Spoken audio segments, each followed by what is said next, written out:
राधे कृष्ण। आप सभी को राधे राधे। शरद नवरात्रि का आज पहला दिन है। आप सभी को शरद नवरात्रि की बहुत सारी शुभकामनाएं दोस्तों।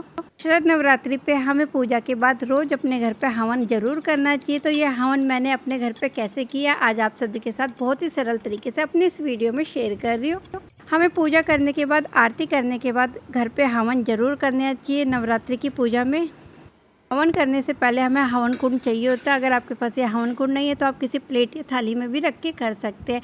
अगर आपके पास ज़्यादा सामग्री नहीं है तो आप ये गूगल लुबान का दीपक आता है जो गाय के गोबर का होता है, उससे भी हवन किया जा सकता है। नहीं तो ये आम की लकड़ियाँ आती है, पूजा की दुकान पर आसानी से मिल जाती है। तो सूखी हुई आम की लकड़ी से हवन करना भी बहुत ही शुभ माना जाता है देवी माँ की पूजा में। और इसमें गूगल लुबान का दीपक रखने के बाद मैं ये आम की लकड़ियाँ रख लूँगी। और मैं आपको कुछ चीज़ें दिखा रही हूँ। तो देखिए, ये मैं बनाती हूँ अपने घर पे गाय के गोबर के उपले जो होते हैं उनमें मैं कपूर, लौंग और साथ में सूखे हुए फूल की जो माला होती है, सूख जाते हैं फूल, तो उनसे मैं बनाती हूँ दीपक, जिसमें मैं डालती हूँ गूगल लुबान भी। तो इस तरीके का ये रोज़ एक हवन करने के लिए ये मैंने दीपक नवरात्रि के लिए पहले से तैयार करके रख ली है। तो यहाँ पर हम इसी से रोज़ अपने घर पर हवन करते हैं। देवी माँ की पूजा में गाय के गोबर का उपलों का प्रयोग किया जाता है हवन करने के लिए। साथ में जब हम घर को लीपते, पूजा स्थान को लीपते, तो गाय के गोबर से ही लीपा जाता है। ये बहुत ही शुद्धता का प्रतीक होता है, इसलिए गाय के गोबर के उपलों से हवन करेंगे तो इससे माता रानी का शीघ्र आशीर्वाद प्राप्त होता है। माता रानी की अत्यंत कृपा बनी रहती है गाय के गोबर के उपले से जब हम हवन और आहुति देते हैं। और साथ में मैंने इसमें डाले हैं कपूर भी। और उसके बाद हमें अग्नि कुंड की भी पूजा करनी होती है। हवन कुंड जो हमने लिया है इसकी भी हम पूजा करेंगे। तो जैसे हम हर चीज़ की पूजा करते हैं, यहाँ पे हमें अपने अग्नि कुंड की पूजा करनी होती है। 9 बारी 9 देवी का ध्यान करके हम यहाँ पे रोली, चंदन, अक्षत अर्पण करते हैं, फूल अर्पण करते हैं। तो यहाँ पे अग्नि कुंड की पूजा सबसे पहले करनी होती है, तब हम हवन करना आरम्भ करते हैं। और यहाँ पे हम 9 देवी का ध्यान करके यहाँ पे रोली, अक्षत अर्पण करके टीका लगाते हैं। क्योंकि देखिए, हर चीज़ की पूजा विशेष ज़रूरी होती है, क्योंकि पूजा करके हम किसी चीज़ का आरंभ करते हैं। तो इसलिए यहाँ पे अग्नि कुंड की भी पूजा करी जाती है देवी माँ के नाम से। फिर इसके बाद जब हम हवन करते हैं तो वो हमें किस प्रकार से करना है ये भी मैं दिखा रही हूँ। तो हवन करने के लिए हमने यहाँ पे हवन सामग्री ली है। हवन सामग्री आप इतनी लीजिए जितनी आपकी 11 आपको आहुति देनी है, या फिर आपको 108 आहुति देनी है, जितनी आप डालना चाहते हैं उतनी लीजिएगा। साथ में यहाँ पे मैं इसमें देसी गाय का घी मिला लूँगी। फिर इसके बाद हम ये जो हवन करते हैं उसमें आहुति कैसे डालनी होती है आगे आपको दिखा रही हूँ। तो सबसे पहले हम अग्नि को प्रज्वलित करेंगे गणेश जी का ध्यान करके, गौरी माँ का ध्यान करके। और यहाँ पे जब हम ये हवन स्वयं करते हैं ना, तो बहुत सरल तरीके से करते हैं, बहुत साधारण तरीके से, क्योंकि इतने मंत्रों का उच्चारण हम नहीं कर सकते गृहस्थ जीवन में।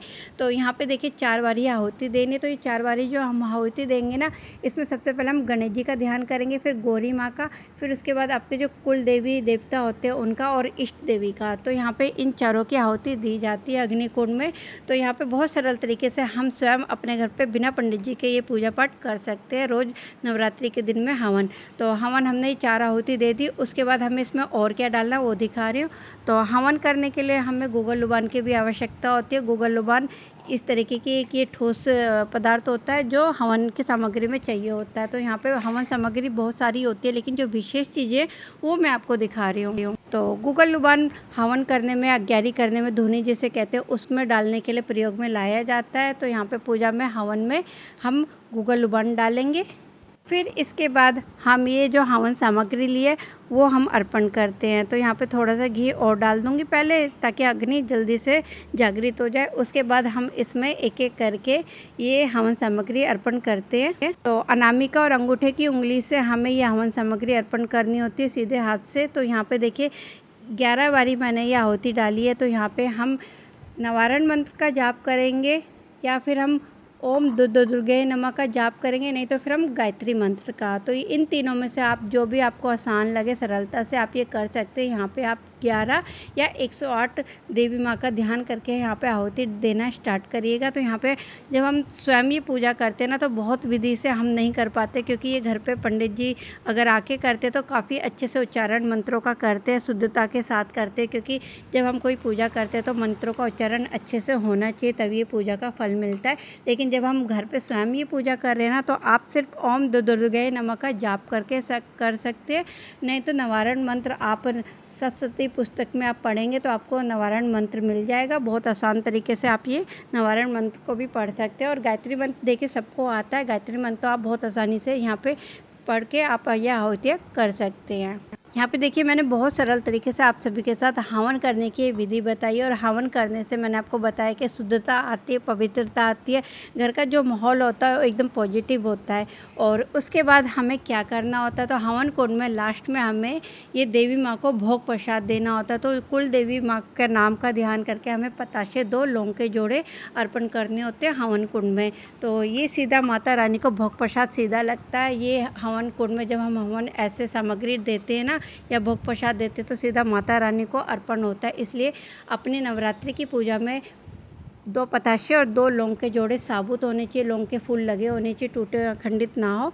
इस तरीके से आप यहाँ पे अग्नि कुंड में ज़रूर दीजिएगा, अर्पण करिएगा। साथ में भोग प्रसाद जो भी आपने रखा है वह माता रानी को अर्पण करने के बाद अग्नि कुंड को भी ज़रूर अर्पण करना चाहिए। यहाँ पे फ्रेंड्स मैं बहुत ही सरल तरीके से आप सभी के साथ ही पूजा पाठ की वीडियो लेके आती हूँ कि घर पे हम पूजा पाठ कैसे आसानी से कर सकते हैं। अगर आपको ये मेरे पूजा पाठ के वीडियो पसंद आ रहे हैं तो मेरे और भी नवरात्रि की वीडियो को देखने के लिए प्लीज़ मेरे चैनल को सब्सक्राइब ज़रूर करिएगा। आप सभी के साथ मैं बहुत सारे पूजा पाठ के वीडियो लेके आ रही हूँ। तो जल्दी मिलती हूँ मैं आपसे एक और नए वीडियो में। तब तक के लिए bye, take care, Radhe Krishna, जय माता की दोस्तों।